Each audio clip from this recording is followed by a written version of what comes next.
सुप्रभात बच्चों। आज हम कक्षा 11 की अंतरा पुस्तक के पहले अध्याय, जिसका नाम है ईदगाह और जिसके लेखक हैं प्रेमचंद। अंतरा हिंदी साहित्य की पाठ्य पुस्तक है बच्चों, और इसके पहले अध्याय का आज हम अध्ययन करेंगे। सबसे पहले लेखक का परिचय। प्रेमचंद का जन्म वाराणसी जिले के लमही ग्राम में हुआ था। उनका मूल नाम धनपत राय था। प्रेमचंद की प्रारंभिक शिक्षा वाराणसी में हुई।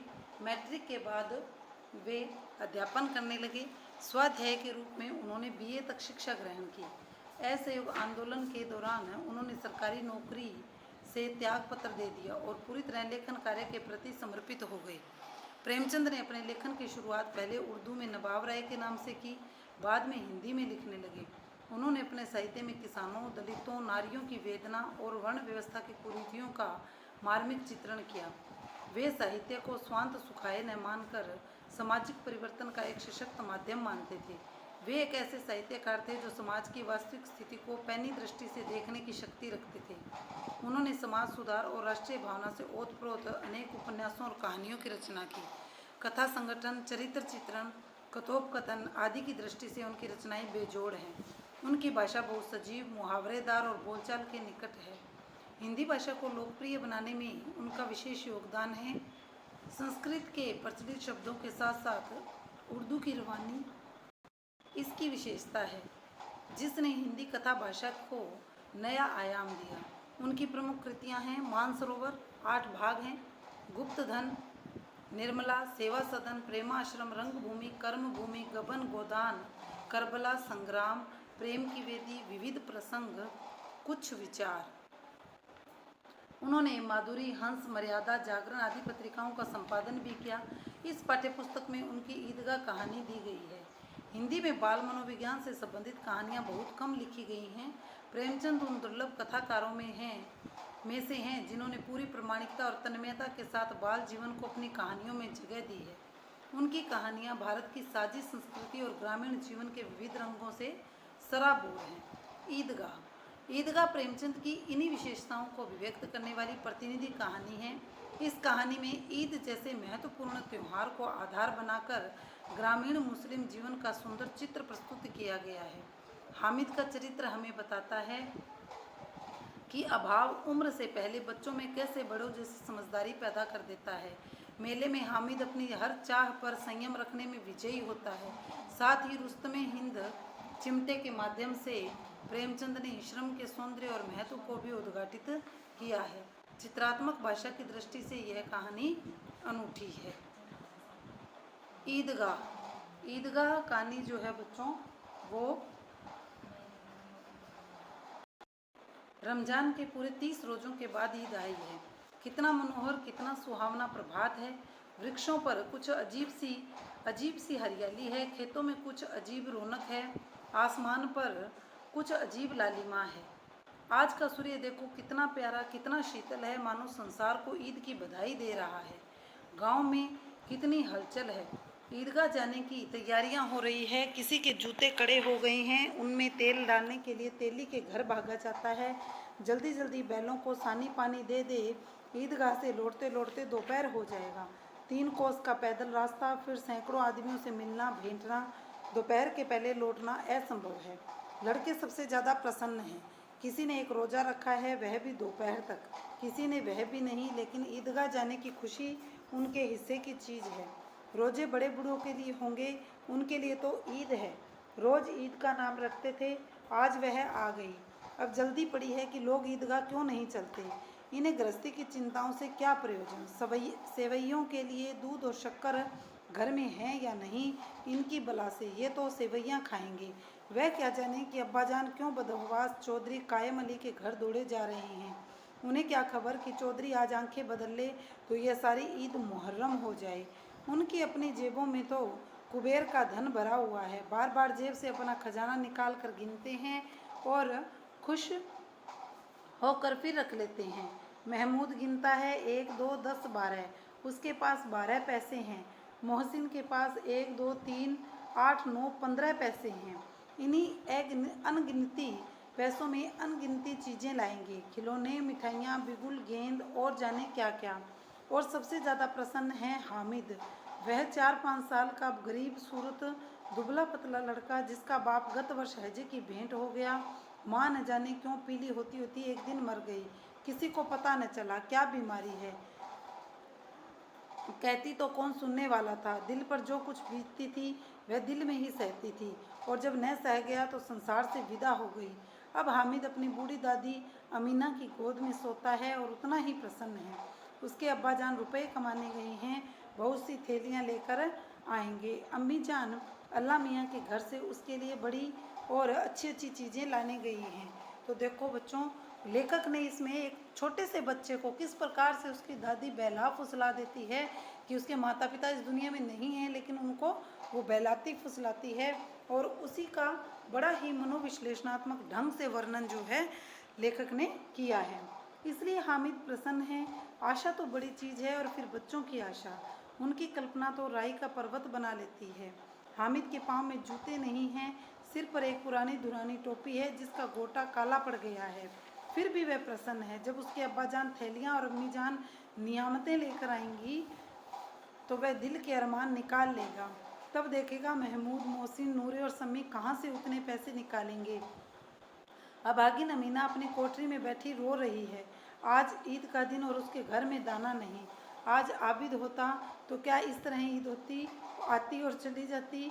इस अंधकार और निराशा में डूबी जा रही है। किसने बुलाया था इस निगोड़ी ईद को। इस घर में उसका काम नहीं, लेकिन हामिद, उसे किसी के मरने जीने से क्या मतलब। उसके अंदर प्रकाश है, बाहर आशा। विपत्ति अपना सारा दल बल लेकर आए, हामिद की आनंद भरी चितवन उसका विध्वंस कर देगी।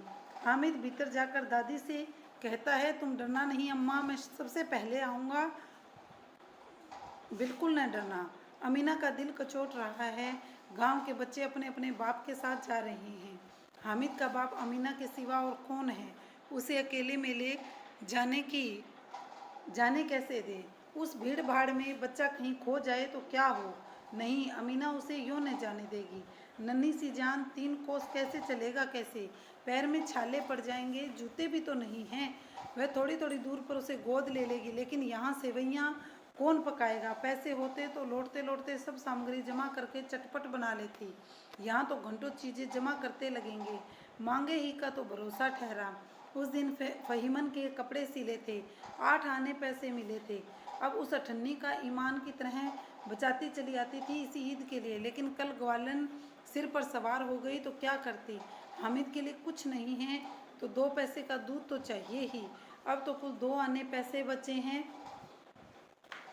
2 आने पैसे बच रहे हैं। 3 पैसे हामिद की जेब में, 5 अमीना के बटुए में। यही तो बिसात है और ईद का त्यौहार। अल्लाह की ही बेड़ा पार लगाए। धोबन और नाइन और मेहतरानी और चूड़ीहारिन सभी तो आएंगी, सभी को सेवैयाँ चाहिए। और थोड़ा किसी की आंखों नहीं लगता।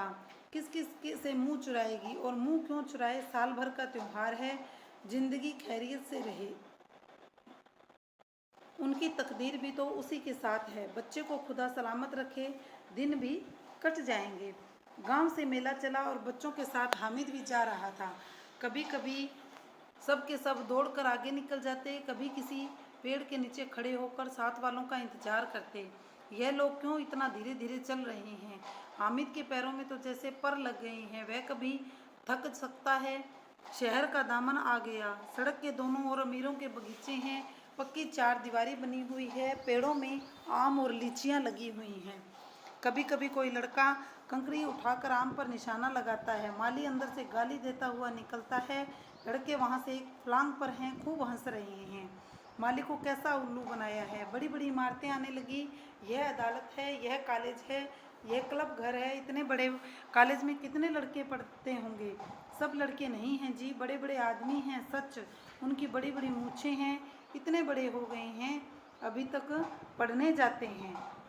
न जाने कब तक पढ़ेंगे और क्या करेंगे इतना पढ़कर। हामिद के मदरसे में तो 2-3 बड़े बड़े लड़के हैं, बिल्कुल 3 कौड़ी के, रोज़ मार खाते हैं, काम से जी चुराने वाले। बच्चों, इसमें ग्रामीण परिवेश का वर्णन है कि गांव के बच्चे शहर में आकर किस प्रकार से उन चीज़ों को देख रहे हैं और उन चीज़ों के प्रति आश्चर्यचकित हो रहे हैं। इस जगह भी उसी तरह के लोग होंगे और क्या। क्लब घर में जादू होता है, सुना है वहाँ मुर्दे की खोपड़ियाँ दौड़ती हैं और बड़े बड़े तमाशे होते हैं, पर किसी को अंदर नहीं जाने देते। और यहाँ शाम को साहब लोग खेलते हैं, बड़े बड़े आदमी खेलते हैं, मूँछों दाढ़ी वाले, और मेमें भी खेलती हैं। सच, हमारी अम्मा तो वह दे दो क्या नाम है बैट, तो उसे पकड़ ही न सके, घुमाते ही लुढ़क जाए। महमूद ने कहा, हमारी अम्मी जान का तो हाथ कांपने लगे, अल्लाह कसम। मोहसिन बोला, चलो मनो आटा पीस डालती हैं, जरा सा बैट पकड़ लेंगी तो हाथ कांपने लगेंगे। सैकड़ों घड़े पानी रोज निकालती हैं, 5 घड़े तो तेरी भैंस पी जाती है। किसी मेम को एक घड़ा पानी भरना पड़े तो आंखों तले अंधेरा आ जाए। महमूद, लेकिन दौड़ती तो नहीं, उछल कूद तो नहीं सकती। मोहसिन, हाँ उछल कूद नहीं सकती, लेकिन उस दिन मेरी गाय खुल गई थी, चौधरी के खेत में जा पड़ी थी, तो अम्मा इतना तेज दौड़ी कि मैं उन्हें न पा सका। सच। आगे चले, हलवाइयों की दुकानें शुरू हुई, आज खूब सजी हुई हैं, इतनी मिठाइयाँ कौन खाता है। देखो न, एक एक दुकान पर मणों होंगी। सुना है रात को जिन्नात आकर खरीद ले जाते हैं। अब्बा कहते थे कि आधी रात को एक आदमी हर दुकान पर जाता है और जितना माल बचा होता है वह तुलवा लेता है और सचमुच के रुपए देता है, बिल्कुल ऐसे ही रुपए। हामिद को यकीन न आया, ऐसे रुपए जिन्नात को कहाँ से मिल जाएंगे। मोहसिन ने कहा, जिन्नात को रुपए की क्या कमी, जिस खजाने में चाहे चले जाएं, लोहे के दरवाजे तक उन्हें नहीं रोक सकते। जनाब, आप हैं किस फेर में, हीरे जवाहरात तो उनके पास रहते हैं, जिससे खुश हो गए उसे टोकरों जवाहरात दे दिए। अभी यहीं बैठे हैं, 5 मिनट में कलकत्ता पहुंच जाएं। हामिद ने फिर पूछा, जिन्नात बहुत बड़े बड़े होते होंगे।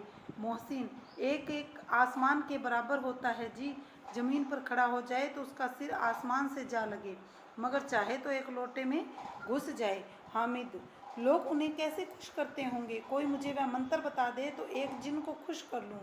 मोहसिन, अब यह तो मैं नहीं जानता, लेकिन चौधरी साहब के काबू में बहुत से जिन्नात हैं। कोई चीज़ चोरी हो जाए, चौधरी साहब उसका पता लगा लेंगे और चोर का नाम भी बता देंगे। जुमराती का बछवा उस दिन खो गया था, 3 दिन हैरान हुए, कहीं न मिला, तब झक मारकर चौधरी के पास गए। चौधरी ने तुरंत बता दिया, मवेशी खाने में है, वहीं मिला। जिन्नात आकर उन्हें सारे जहान की खबरें दे जाते हैं। अब उसकी समझ में आ गया कि चौधरी के पास क्यों इतना धन है और क्यों उनका इतना सम्मान है। आगे चले, यह पुलिस लाइन है, यहीं सब कांस्टेबल कवायद करते हैं। रैटन 5 रात को बेचारे घूम घूम कर पहरा देते हैं, नहीं चोरियां हो जाए। मोहसिन ने प्रतिवाद किया, यह कांस्टेबल पहरा देते हैं तभी तुम बहुत जानते हो। अजी हजरत यही चोरी कराते हैं, शहर के जितने चोर डाकू हैं सब इनसे मिले रहते हैं। रात को ये लोग चोरों से कहते हैं चोरी करो, और आप दूसरे मोहल्ले में जाकर जागते रहो पुकारते हैं। अभी इन लोगों के पास इतने रुपए आते हैं। मेरे मामू एक थाने में कांस्टेबल है, 20 रुपये महीना पाते हैं, लेकिन 50 रुपये घर भेजते हैं। अल्लाह कसम, मैंने एक बार पूछा कि मामू आप इतने रुपए कहाँ से पाते हैं। हंसकर कहने लगे, बेटा अल्लाह देता है। फिर आप ही बोले, हम लोग चाहें तो एक दिन में लाखों मार लाएं, हम तो इतना ही लेते हैं जिसमें अपनी बदनामी न हो और नौकरी न चली जाए। हामिद ने पूछा, यह लोग चोरी करवाते हैं तो इन्हें कोई इन्हें पकड़ता नहीं। मोहसिन उसकी नादानी पर दया दिखाकर बोला, अरे पागल, इन्हें कौन पकड़ेगा, पकड़ने वाले तो ये लोग खुद हैं, लेकिन अल्लाह इन्हें सज़ा भी खूब देता है। हराम का माल हराम में जाता है। थोड़े ही दिन हुए, मामू के घर में आग लग गई, सारी लेही पूंजी जल गई, एक बर्तन तक न बचा। कई दिन पेड़ के नीचे सोए, अल्लाह कसम पेड़ के नीचे। फिर न जाने कहाँ से 100 कर्ज लाए और बर्तन बांधे आए। हामिद, 100 तो 50 से ज़्यादा होते हैं। कहाँ 50, कहाँ 100, 50 एक थैली भर होता है, 100 तो 2 थैलियों में भी न आए। अब बस्ती घनी होने लगी, ईदगाह जाने वालों की टोलियाँ नजर आने लगी, एक से एक भड़कीले वस्त्र पहने हुए, कोई इक्के तांगे पर सवार, कोई मोटर पर, सभी इत्र में बसे, सभी के दिलों में उमंग। ग्रामीणों का यह छोटा सा दल अपनी विपन्नता से बेखबर, संतोष और धैर्य में मगन चला जा रहा था। बच्ची के लिए नगर की सभी चीज़ें अनोखी थी। जिस चीज़ को ताकते ताकते ही रह जाते और पीछे से बराबर हॉर्न की आवाज़ होने पर भी न चेतते। हामिद तो मोटर के नीचे जाते जाते बचा। सहसा ईदगाह नजर आया। ऊपर इमली के घने वृक्षों की छाया है, नीचे पक्का फर्श है जिस पर जाजिम बिछा हुआ है। रोजेदार की पंक्तियां एक के पीछे एक न जाने कहाँ तक चली गई, पक्की जगत के नीचे तक, जहाँ जाजिम भी नहीं है। नए आने वाले जम आकर पीछे की कतार में खड़े हो जाते हैं। आगे जगह नहीं है। यहाँ कोई धन और पद नहीं देखता। इस्लाम की निगाह में सब बराबर हैं। इन ग्रामीणों ने भी वजू किया और पिछली पंक्ति में खड़े हो गए।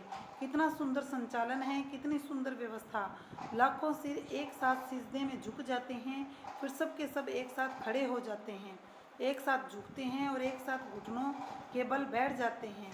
कई बार यही क्रिया होती है जैसे बिजली की लाखों बत्तियां एक साथ प्रदीप्त हों और एक साथ बुझ जाएं, और यही क्रम चलता रहे। कितना अपूर्व दृश्य था, जिसकी सामूहिक क्रियाएं, विस्तार और अनंतता हृदय को श्रद्धा, गर्व और आत्मानंद से भर देती थी। मानो भ्रातृत्व का एक सूत्र इन समस्त आत्माओं को एक लड़ी में पिरोए हुए है। नमाज खत्म हो गई, लोग आपस में गले मिल रहे हैं, तब मिठाई और खिलौनों की दुकानों पर धावा होता है। ग्रामीणों का यह दल इस विषय में बालकों से कम उत्साही नहीं है। यह देखो, हिंडोला है, 1 पैसा देकर चढ़ जाओ। कभी आसमान पर जाते हुए मालूम होंगे, कभी जमीन पर गिरते हुए। यह चरखी है, लकड़ी के हाथी, घोड़े, ऊंट छड़ों से लटके हुए हैं। 1 पैसा देकर बैठ जाओ, 25 चक्करों का मजा लो। महमूद और मोहसिन और नूरे सम्मी इन घोड़ों और ऊँटों पर बैठते हैं। हामिद दूर खड़ा है, 3 ही पैसे उसके पास हैं। अपने कोष का 1/3 जरा सा चक्कर खाने के लिए नहीं दे सकता। सब चरखियों से उतरते हैं, अब खिलौने लेंगे। इधर दुकानों की कतार लगी हुई है, तरह तरह के खिलौने हैं। सिपाही, गुजरिया, राजा और वकील, भिश्ती और धोबिन, साधु, वाह कितने सुंदर खिलौने हैं। अब बोला ही चाहते हैं। महमूद सिपाही लेता है, खाकी वर्दी और लाल पगड़ी वाला, कंधे पर बंदूक रखे हुए। मालूम होता है अभी कवायद किए चला आ रहा है। मोहसिन को भिश्ती पसंद आया, कमर झुकी हुई है, ऊपर मश्क रखे हुए हैं। मश्क का मुंह एक हाथ से पकड़े हुए है, कितना प्रसन्न है, शायद कोई गीत गा रहा है। बस मश्क से पानी उड़ेला ही चाहता है। नूरे को वकील से प्रेम है, कैसी विद्वत्ता है उसके मुख पर। काला चोगा, नीचे सफ़ेद अचकन, अचकन के सामने की जेब में घड़ी, सुनहरी जंजीर, एक हाथ में कानून का पोथा लिए हुए। मालूम होता है अभी किसी अदालत से जिरह या बहस करके चले आ रहे हैं। यह सब 2-2 पैसे के खिलौने हैं। हामिद के पास कुल 3 पैसे हैं। इतने महंगे खिलौने वह कैसे ले? खिलौना कहीं हाथ से छूट पड़े तो चूर चूर हो जाए, जरा पानी पड़े तो सारा रंग धुल जाए। ऐसे खिलौने लेकर वह क्या करेगा, किस काम के? मोहसिन कहता है, मेरा भिश्ती रोज पानी दे जाएगा, सांझ सवेरे। महमूद, मेरा सिपाही घर का पहरा देगा, कोई चोर आएगा तो फौरन बंदूक फेर कर देगा।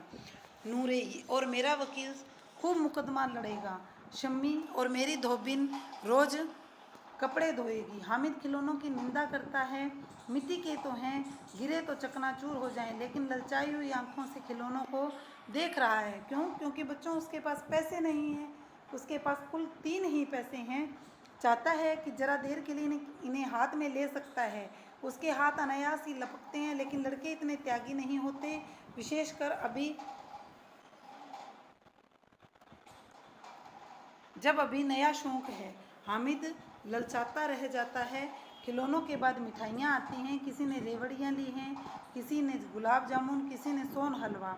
मज़े से खा रहे हैं। हामिद बिरादरी से पृथक है। अब आगे के पास 3 पैसे हैं, क्यों नहीं कुछ लेकर खाता?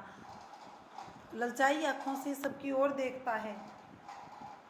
मोहसिन कहता है, हामिद रेवड़ी ले जा, कितनी खुशबूदार है। हामिद को संदेह हुआ यह केवल क्रूर विनोद है। मोहसिन इतना उदार नहीं है, लेकिन यह जानकर भी वह उसके पास जाता है। मोहसिन दोने से एक रेवड़ी निकालकर हामिद की ओर बढ़ाता है। हामिद हाथ फैलाता है और मोहसिन रेवड़ी अपने मुंह में रख लेता है। महमूद, नूरे, शम्मी खूब तालियां बजा बजा कर हंसते हैं। हामिद खिसिया जाता है। मोहसिन, अच्छा अब की जरूर देंगे। हामिद, अल्लाह कसम ले जा। हामिद, रखे रहो, क्या मेरे पास पैसे नहीं हैं? शम्मी, 3 ही तो पैसे हैं, 3 पैसे में क्या क्या लोगे? महमूद, हमसे गुलाब जामुन ले जाओ। हामिद, मोहसिन बदमाश है। हामिद, मिठाई कौन बड़ी नेमत है, किताब में इसकी कितनी बुराइयां लिखी है। मोहसिन, लेकिन दिल में कह रहे होंगे कि मिले तो खा ले, अपने पैसे क्यों नहीं निकालते हो। महमूद, हम समझते हैं इसकी चालाकी, जब हमारे सारे पैसे खर्च हो जाएंगे तो हमें ललचा ललचा कर खाएगा। मिठाइयों की दुकान के बाद दुकानें लोहे की चीज़ों की, कुछ गिल्ट और कुछ नकली गहनों की। लड़कों के लिए यहाँ कोई आकर्षण न था, वे सब के सब आगे बढ़ गए। हामिद लोहे की दुकान पर रुक जाता है। कई चिमटे रखे हुए थे। उसे ख्याल आया दादी के पास चिमटा नहीं है। तवे से रोटियां उतारती है तो हाथ जल जाता है। अगर वह चिमटा ले जाकर दादी को दे दे तो वह कितनी प्रसन्न होगी, फिर उनकी उंगलियां कभी न जलेंगी। घर में एक काम की चीज़ हो जाएगी। खिलौनों से क्या फ़ायदा, व्यर्थ में पैसे खराब होते हैं। ज़रा देर ही तो खुशी होती है, फिर तो खिलौनों को कोई आंख उठाकर भी नहीं देखता, या तो घर पहुँचते पहुँचते टूट फूट कर बराबर हो जाएंगे। चिमटा कितने काम की चीज़ है। रोटियां तवे से उतार लो, चूल्हे में सेंक लो, कोई आग मांगने आए तो चटपट चूल्हे से आग निकाल कर उसे दे दो। अम्मा बेचारी को कहाँ फुर्सत है कि बाजार आए, और इतने पैसे भी कहाँ मिलते हैं, रोज़ हाथ चला लेती है। हामिद के साथी आगे बढ़ गए। सबील पर सबके सब शरबत पी रहे हैं। देखो सब कितने लालची हैं, इतनी मिठाइयाँ ली, मुझे किसी ने एक भी न दी। उस पर कहते हैं मेरे साथ खेलो, मेरा यह काम करो। अब अगर किसी ने कोई काम करने को कहा तो पूछूंगा, खाएं मिठाइयाँ, आप मुंह सड़ेगा, फोड़े फुंसियाँ निकलेंगी, आप ही जबान चटोरी हो जाएगी। तब घर से पैसे चुराएंगे और मार खाएंगे। किताब में झूठी बात थोड़ी ही लिखी है, मेरी जबान क्यों खराब होगी। अम्मा चिमटा देखते ही दौड़कर मेरे हाथ से ले लेंगी और कहेंगी मेरा बच्चा अम्मा के लिए चिमटा लेकर आया है। हजारों दुआएं देंगी, फिर पड़ोस की औरतों को दिखाएंगी। सारे गांव में चर्चा होने लगेगी, हामिद चिमटा लाया है, कितना ना अच्छा लड़का है। इन लोगों के खिलौनों पर कौन इन्हें दुआएं देगा। बड़ों की दुआएं सीधे अल्लाह के दरबार में पहुंचती हैं और तुरंत सुनी जाती हैं। मेरे पास पैसे नहीं हैं, तभी तो मोहसिन और महमूद मिजाज दिखाते हैं, मैं भी इनसे मिजाज दिखाऊंगा। खेलें खिलौने और खाएं मिठाइयाँ, मैं नहीं खेलता खिलौने, किसी का मिजाज क्यों सहूँ। मैं गरीब से ही किसी से कुछ मांगने तो नहीं आया जाता। आखिर अब्बा जान कभी न कभी आएंगे, अम्मा भी आएंगी ही, फिर इन दो लोगों से पूछूंगा कितने खिलौने लोगे। एक एक की टोकरियाँ खिलौने दूं और दिखा दूं कि दोस्तों के साथ इस तरह सलूक किया जाता है। यही नहीं, एक पैसे की रेवड़ियाँ ली तो चढ़ा चढ़ा कर खाने लगे। सबके सब हंसेंगे कि हामिद ने चिमटा लिया है। हंसे मेरी बला से। उसे दुकानदार से पूछा यह चिमटा कितने का है। दुकानदार ने उसकी ओर देखा और कोई आदमी साथ ने देख कर कहा तुम्हारे काम का नहीं है जी, बिकाऊ है कि नहीं। बिकाऊ क्यों नहीं है, यहाँ क्यों लाद लाए हैं, तो बताते क्यों नहीं के पैसे का है। 6 पैसे लगेंगे। हामिद का दिल बैठ गया। ठीक ठीक बताओ। ठीक ठीक 5 पैसे लगेंगे, लेना हो तो लो, नहीं तो चलते बनो। हामिद ने कलेजा मजबूत करके कहा 3 पैसे लोगे। यह कहता हुआ वह आगे बढ़ गया कि दुकानदार की घुड़कियाँ न सुने, लेकिन दुकानदार ने घुड़कियाँ नहीं दी, बुलाकर चिमटा दे दिया।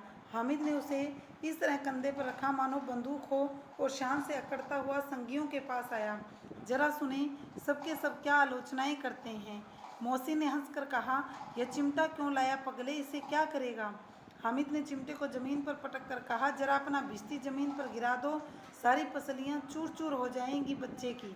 महमूद बोला तो यह चिमटा कोई खिलौना है। हामिद, खिलौना क्यों नहीं है, अभी खिलौना। हामिद, खिलौना क्यों नहीं है, अपनी अभी कंधे पर रखा बंदूक हो गई।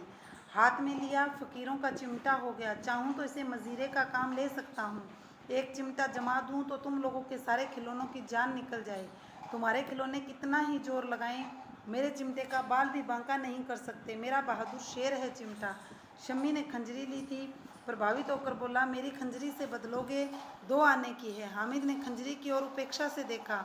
मेरा चिमटा चाहे तो तुम्हारी खंजरी का पेट फाड़ डाले। बस एक चमड़े की झिल्ली लगा दी, ढबढब बोलने लगी। जरा सा पानी लग जाए तो ख़त्म हो जाए। मेरा बहादुर चिमटा आग में, पानी में, आंधी में, तूफान में बराबर डटा खड़ा रहेगा। चिमटे ने सभी को मोहित कर लिया। लेकिन अब पैसे किसके पास धरे हैं? फिर मेले से दूर निकल आए हैं। 9 कब के बज गए हैं। धूप तेज हो रही है। घर पहुंचने की जल्दी हो रही है। बाप से जिद भी करें तो चिमटा नहीं मिल सकता। हामिद है बड़ा चालाक, इसलिए बदमाश ने अपने पैसे बचा रखे थे। देखो बच्चों, बच्चे एक दूसरे को चिढ़ा चिढ़ा कर किस प्रकार से हामिद ने जो है अपने चिमटे का जो है प्रभुत्व स्थापित कर दिया।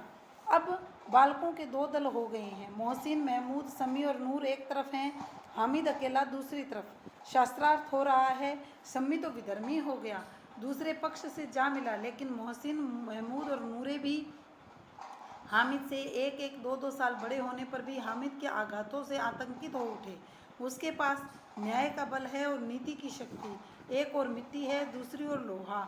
जो इस वक्त अपने को फौलाद कह रहा है वह अजय है, घातक है। अगर कोई शेर आ जाए तो मियाँ भिश्ती के छक्के छूट जाएं। मियाँ सिपाही मिट्टी का बंदूक छोड़कर भागें। वकील साहब की नानी मर जाए, चोगे में मुंह छिपाकर जमीन पर लेट जाएं। मगर यह चिमटा, यह बहादुर, यह रुस्तमे हिंद लपक कर शेर की गर्दन पर सवार हो जाएगा और उसकी आंखें निकाल लेगा। मोहसिन ने एडी चोटी का जोर लगाकर कहा, अच्छा पानी तो नहीं भर सकता। हामिद ने चिमटे को सीधा खड़ा करके कहा, भिश्ती को एक डांट बताएगा तो दौड़ा हुआ पानी लाकर उसके द्वार पर छिड़कने लगेगा। मोहसिन परास्त हो गया, पर महमूद ने कुमुक पहुंचाई, अगर बच्चा पकड़ जाए तो अदालत में बंधे बंधे फिरेंगे। अब तक तो वकील साहब के पैरों पड़ेंगे। हामिद इस प्रबल तर्क का जवाब न दे सका। उसने पूछा, हमें पकड़ने कौन आएगा? नूरे ने अकड़ कर कहा, यह सिपाही बंदूक वाला। हामिद ने मुंह चिढ़ाकर कहा, यह बेचारे, हम बहादुर रुस्तमे हिंद को पकड़ेंगे। अच्छा लाओ अभी जरा कुश्ती हो जाए, इसकी सूरत देखकर दूर से भागेंगे। पकड़ेंगे क्या बेचारे? मोहसिन को एक नई चोट सूझ गई। तुम्हारे चिमटे का मुंह रोज आग में जलेगा। उसने समझा था कि हामिद लाजवाब हो जाएगा, लेकिन यह बात न हुई। हामिद ने तुरंत जवाब दिया, आग में बहादुर कूदते हैं जनाब। तुम्हारे यह वकील, सिपाही और भिश्ती लेडियों की तरह घर में घुस जाएंगे। आग में कूदना वह काम है जो यह रुस्तमे हिंद ही कर सकता है। महमूद ने एक जोर और लगाया, वकील साहब कुर्सी मेज पर बैठेंगे, तुम्हारा चिमटा तो बावर्ची खाने में जमीन पर पड़ा रहेगा। इस तर्क ने शम्मी और नूरे को भी सजीव कर दिया। कितने ठिकाने की बात कही है पट्टे ने। चिमटा बावर्ची खाने में पड़ा रहने के सिवा और क्या कर सकता है? हामिद को कोई फड़कता हुआ जवाब न सूझा तो उसने धांधली शुरू कर दी। मेरा चिमटा बावर्ची खाने में नहीं रहेगा। वकील साहब कुर्सी पर बैठेंगे तो जाकर उन्हें जमीन पर पटक देगा और उनका कानून उनके पेट में डाल देगा। बात कुछ बनी नहीं, खासी गाली गलौज थी, लेकिन कानून को पेट में डालने वाली बात छा गई। ऐसी छा गई कि तीनों सूरमा मुंह ताकते रह गए, मानो कोई धेलचा कनकोआ किसी गंडे वाले कनकोए को काट गया हो। यानी कि कोई ताकतवर कौआ जो है वो किसी कमज़ोर कौए को काट गया हो। कानून मुंह से बाहर निकलने वाली चीज़ है, उसको पेट के अंदर डाल दिया जाना बेतुकी सी बात होने पर भी कुछ नयापन रखती है। हामिद ने मैदान मार लिया। उसका चिमटा रुस्तमे हिंद है।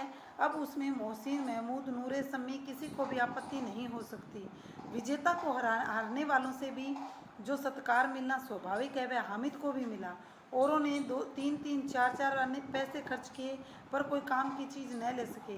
हामिद ने 3 पैसे में रंग जमा लिया। सच ही तो है, खिलौनों का क्या भरोसा, टूट फूट जाएंगे। हामिद का चिमटा तो बना रहेगा बरसों। संधि की शर्तें तय होने लगी। मौसी ने कहा, जरा अपना चिमटा तो दो, हम भी देखें। तुम हमारा भिश्ती लेकर देखो।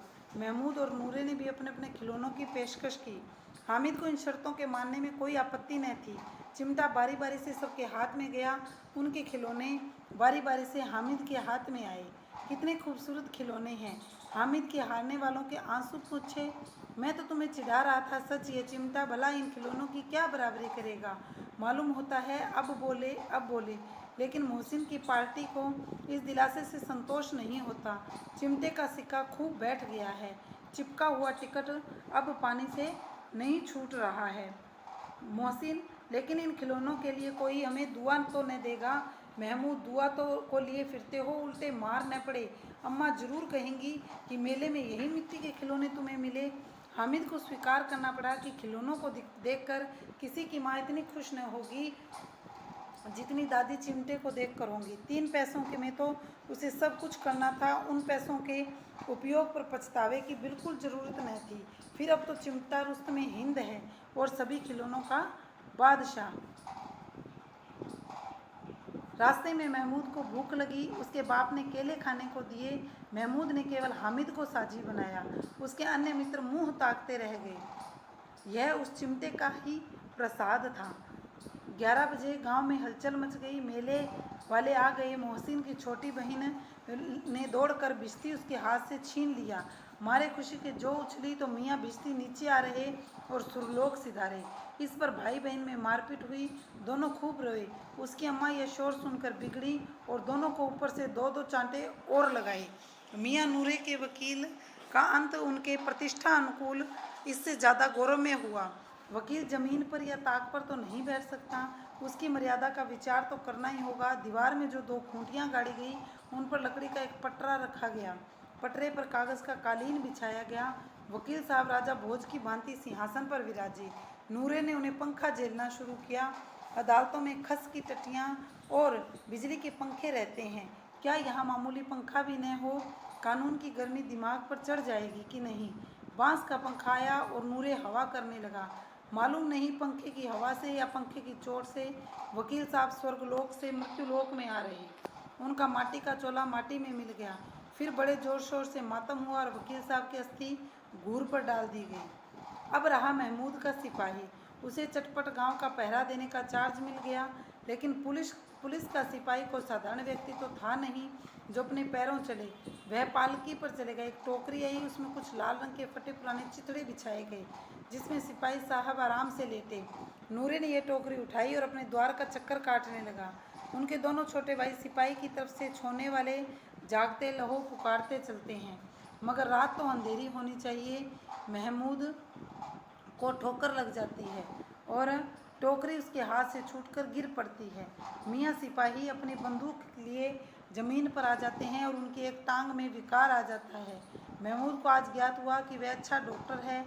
उसको ऐसा मरहम मिल गया जिससे वह टूटी हुई टांग को आनन फानन जोड़ सकता है। केवल गुल्लर का दूध चाहिए। गुल्लर का दूध आता है, टांग जोड़ दी जाती है, लेकिन सिपाही को जो ही खड़ा किया जाता है टांग जवाब दे देती है। शल्य क्रिया असफल हुई तब उसकी दूसरी टांग भी तोड़ दी जाती है। अब कम से कम एक जगह आराम से बैठ तो सकता है। एक टांग से तो न चल सकता था न बैठ सकता था। अब वह सिपाही सन्यासी हो गया है।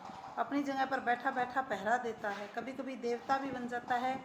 उसके सिर का झालरदार साफा खुरच दिया गया। अब उसका जितना रूपांतरण चाहो कर सकते हो। कभी कभी तो उसके बाट का काम भी लिया जाता है। अब मियाँ हामिद का हाल सुनिए। अमीना उसकी आवाज़ सुनते ही दौड़ी और उसे गोद में उठाकर प्यार करने लगी। सहसा उसके हाथ में चिमटा देखकर चौंकी।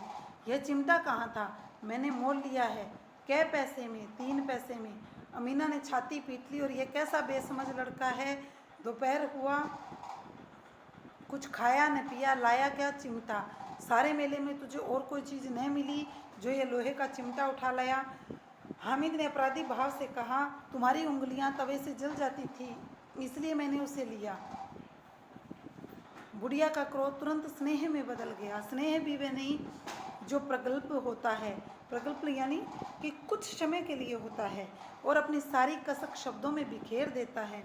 वह मूक स्नेह था, खूब ठोस, रस और स्वाद से भरा हुआ। यानी अपने बच्चे की बातों को सुनकर वह इतनी प्रसन्न हो गई कि उसका जो बोलना था वो भी बिल्कुल बंद हो गया। बच्चे में कितना त्याग, कितना सद्भाव और कितना विवेक था। दूसरों को खिलौने लेते और मिठाई खाते देखकर इसका मन कितना ललचाया होगा। इतना जब्त इससे हुआ कैसे? वहाँ भी इसे अपनी बुढ़िया दादी की याद बनी रही। अमीना का मन गदगद हो गया। अब एक बड़ी विचित्र बात हुई, हामिद के इस चिमटे से भी विचित्र। बच्चे हामिद ने बूढ़े हामिद का पार्ट खेला था। बुढ़िया अमीना बालिका अमीना बन गई। वह रोने लगी,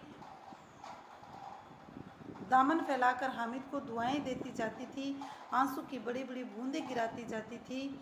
हामिद इसका रहस्य क्या समझता, क्योंकि हामिद तो बच्चा था, लेकिन उसे नहीं पता था कि उसने अपने एक छोटे से काम से कितना बड़ा काम कर दिया था। तो बच्चों, इस पाठ से लेखक हमें ये शिक्षा देना चाहता है कि चाहे बच्चा हो चाहे बड़ा हो, उसे सदैव जो है हमेशा अपनी चीज़ों का, अपने धन का जो है वो सदुपयोग करना चाहिए।